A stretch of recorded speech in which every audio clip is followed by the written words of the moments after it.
So there is an agreed definition of what forest school is, which is this. Forest school is an inspirational process that offers all learners regular opportunities to achieve and develop confidence and self-esteem through hands-on learning experiences in a woodland or natural environment with trees.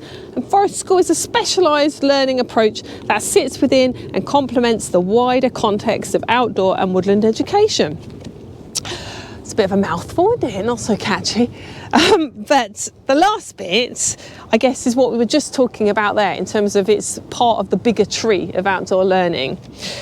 And then here, well, let's pull out some key words. So, like, first, it's a process.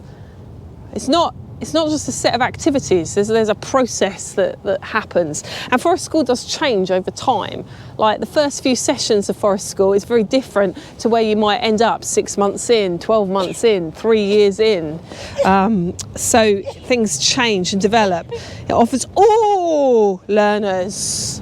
So it's for everyone. It's inclusive. I often get asked, well, how do you do forest school with special educational needs? And my answer is, well, the same as you would with any other human being, because we are all unique human beings that all have our own sets of needs. And at forest school, it's about looking at the needs, observing the learners, seeing what they're interested in, seeing where their skill sets lie, and we change the process of the programme based on those individuals within the group. So if a child has been labelled with a particular need in the classroom, in a way, forest school is the most inclusive environment because we're looking at everybody as a unique individual. We're looking at everybody's needs. So in a way, it's easier, I think, to perhaps cater for special educational needs at forest school. And of course, it's all ages as well, not just for children that we've mentioned already. It's about regular opportunities. There needs to be a regularity, visiting a space again and again and again, ideally weekly, but not different forest schools run in different ways. And we can see that it's about confidence, self-esteem has particularly been mentioned. It's hands-on, it's experiential. And then the woodland or natural environment with trees.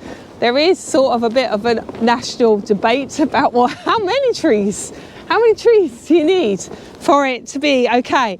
My personal opinion on that is I reckon you could do it without trees. It's the ethos that makes it forest school. I mean, don't get me wrong, being in a woodland is ideal.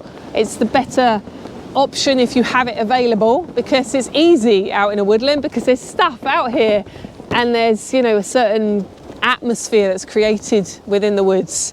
But I've seen very good forest school practice still take place in the corner of a playing field in school grounds.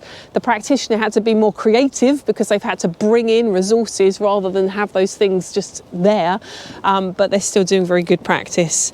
And of course there are other natural environments that forest school could take place, such as meadows, heathlands, beaches, that sort of thing. You could still use the same ethos. So there's that as the definition that's been agreed by the forest school community. But behind the definition, there are also 6 principles. So for something to be forest school, as opposed to one of those other outdoor approaches, it has to have all 6 of these things. And I've sort of abbreviated these 6 things into like one word, and I kind of describe it as a bit of a mandala. I have got the proper wording as well of the principles, but basically what I'm going to try and create on the floor to give you a clue what I'm doing with this rope is create a forest school mandala of these different things. So first of all, let's go time. Okay, so one of the principles is, in fact, Mel, could you just find the corresponding actual definition so we can show that? So one of the principles is that forest school is a long-term regular process. So through the seasons. Thank you very much. There we go. Forest School is a long-term process of regular sessions rather than a one-off or infrequent visit. The cycle of planning, observation, adaptation and review links each session. So it's through the seasons. In an ideal world, Forest School would be like weekly sessions throughout the year. That may not be realistic for many people, but the FSA, the Forest School Association, recognise as a minimum of at least 24 sessions over a 2-year period. That is to allow, because some schools will, like one class will do a term each year or 2 half terms each year. So over 2 years they would end up with at least 24 sessions. So that's what the professional body for Forest School recognises as a minimum. There is a misconception in the world of Forest School that Forest School is 6-week blocks, and that has stemmed from some misunderstanding around the training. So part of the level 3 course is that as a trainee, you have to run a pilot program of Forest School of at least 6 sessions.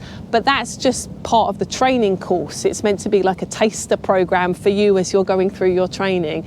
So the actual full fat Forest School, as some people call it, is meant to be extended through the year, ideally. And certainly my experience of Forest School, particularly working with more vulnerable learners, is that it could be over multiple years.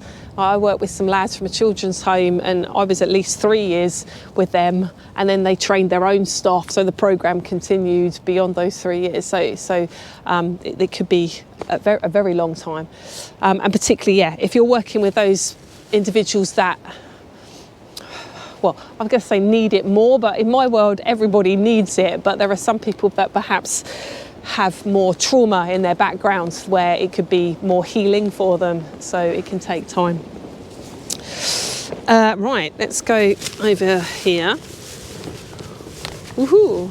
What are we going to have next? We are going to have space next. Time. Well, I say that, but I seem to have lost. The space is blown away in the wind.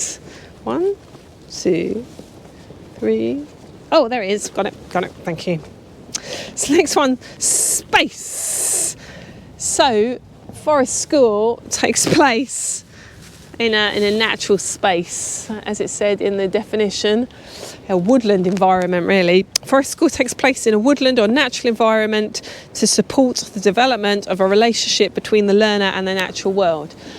So it has to take place in a natural, well, it doesn't have to. The more natural an environment you can get to, the more powerful and transformative the experience. Because, well, that's my observation. Because nature is, nature can provide people with insight that perhaps human contact can't always. Nature is a much more gentle teacher. Like yesterday when we were forming our agreement, one of the things that came up was like non-judgments. Nature doesn't judge us. We can sit next to an oak tree and the oak tree is not nagging us because we haven't done this, that or the other, or it's not judging the quality of our tree person that we've just made. So I find that nature can help people connect and ground, and it's like, yeah, it is the greatest teacher, isn't it? I'm sure like Wordsworth or somebody had said that. And that word relationship comes up here as well in this principle. So we talked about the importance of relationship in terms of human relationship for developing self-esteem, but there is also relationship between the human and the non-human, and how that can influence us. And there's a quote, a Rachel Carson quote, oh come on brain, something about, it's about those who have experienced the beauty of nature will have a strength that endures through all life's hardships. That is not the right words, but it's that sort of essence. But that idea, that resilience in life comes from a strong connection with the world around us. And so that's a big part of Forest School. And of course, time helps with that relationship building as well.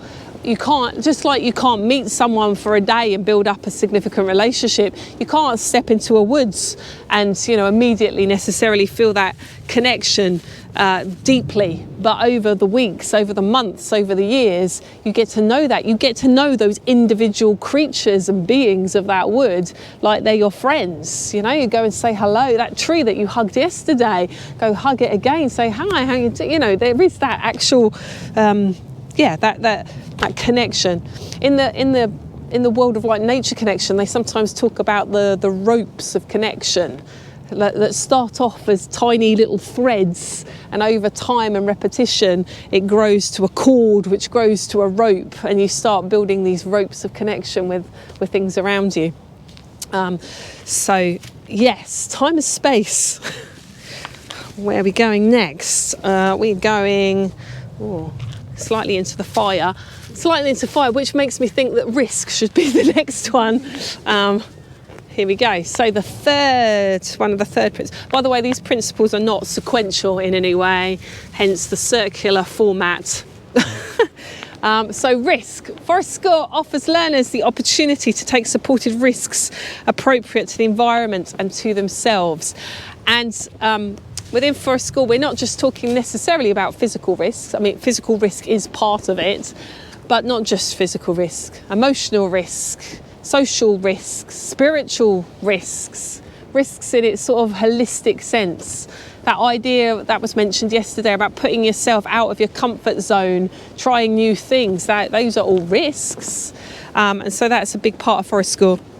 And I would just draw your attention to the word here, appropriate risk, and about how risk is different for each person, and part of our role as practitioners is to sort of suss out, well, what is the right amount of risk for that individual or for that individual.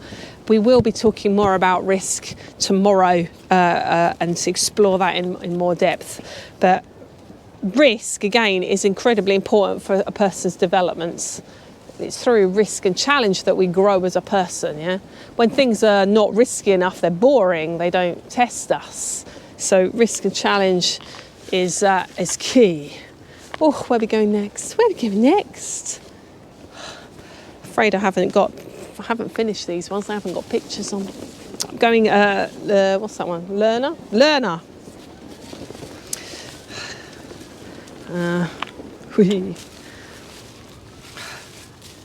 So we've got the learners, which is the play one. Yes, thank you. So Forest School uses a range of learner-centered processes to create a community for being, development and learning.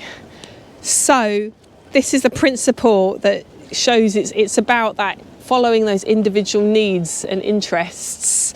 It's learner-centered. So no two Forest School programs are the same. So even when I've run Forest School programs with the same year group in the same school, I still wouldn't be able to tell you what happens in week 4 or 5, because each group's different. Each group's got a unique group of individuals.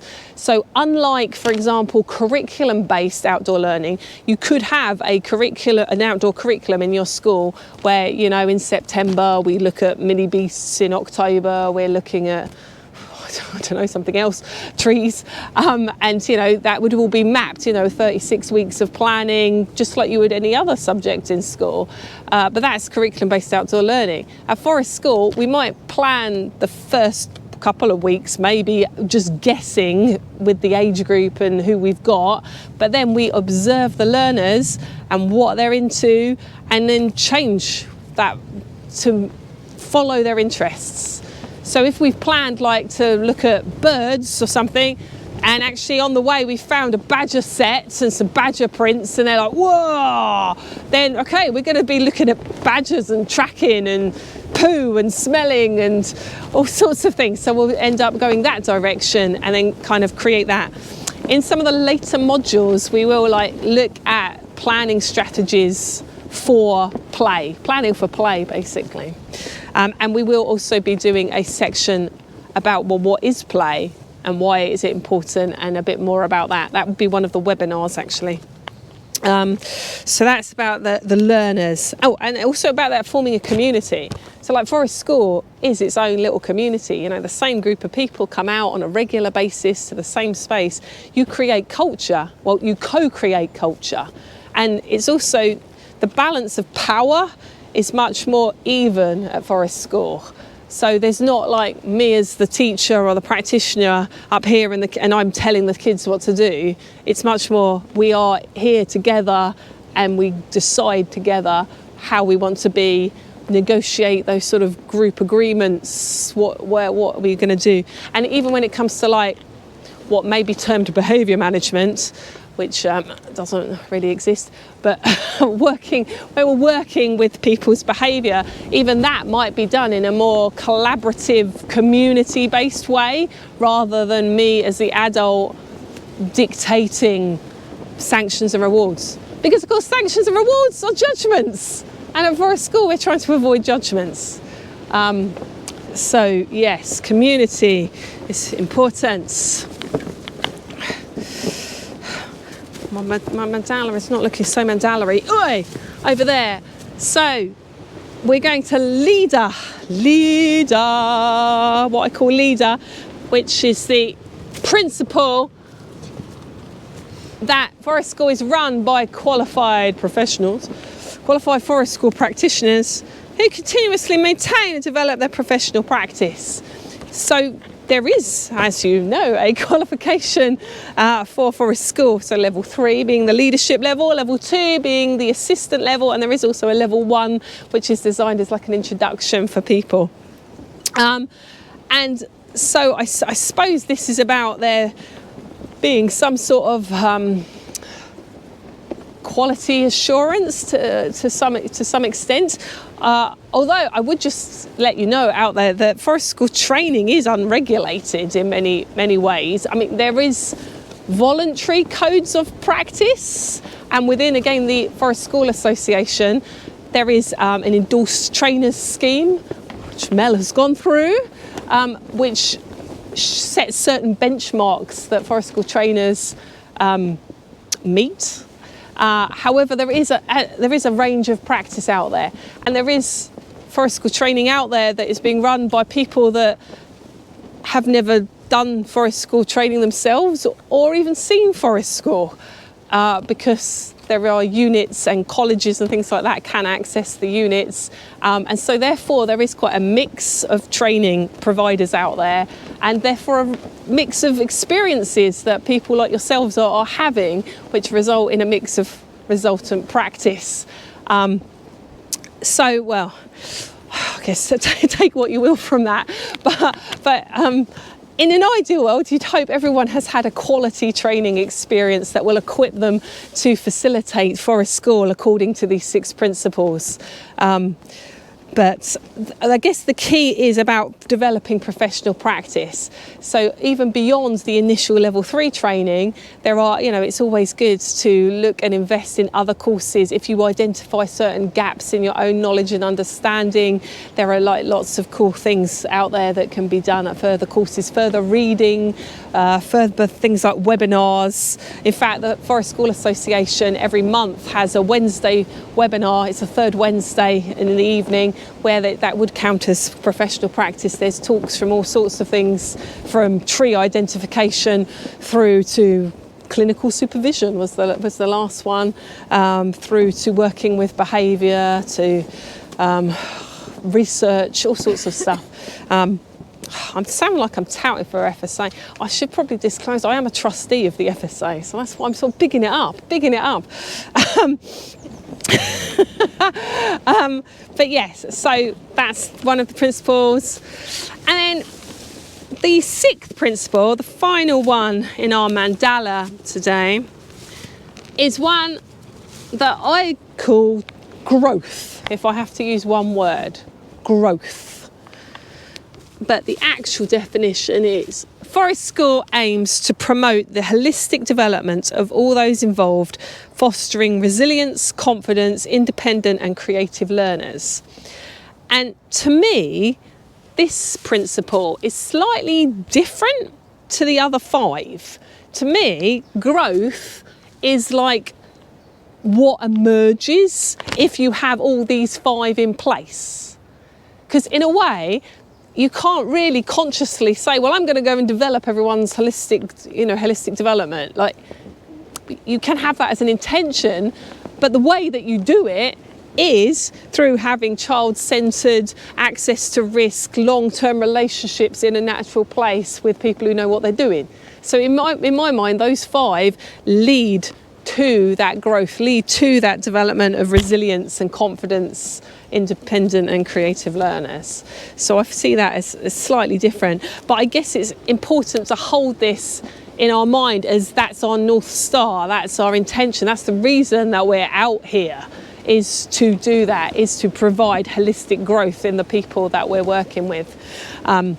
And holistic development is going to be a topic that we're going to look at tomorrow in terms of unpicking that a little bit. So, the crazy mandala here, this bit in the middle where they all overlap, that's forest school there, in the middle. I'm going to stand there. I'm going to stand here. So, you know, all those other types of outdoor learning, those trees, the leaves on those trees, you know, like there's adventure education, they would definitely have a bit of risk over here. Maybe that's their focus over here. They're certainly like the wildlife conservation people, they'll be in the natural space, you know, there's shared petals, if you like, to other places. But forest school stands here in the middle because it's got to have all 6 of these things for it to be forest school, as opposed to other types of outdoor learning.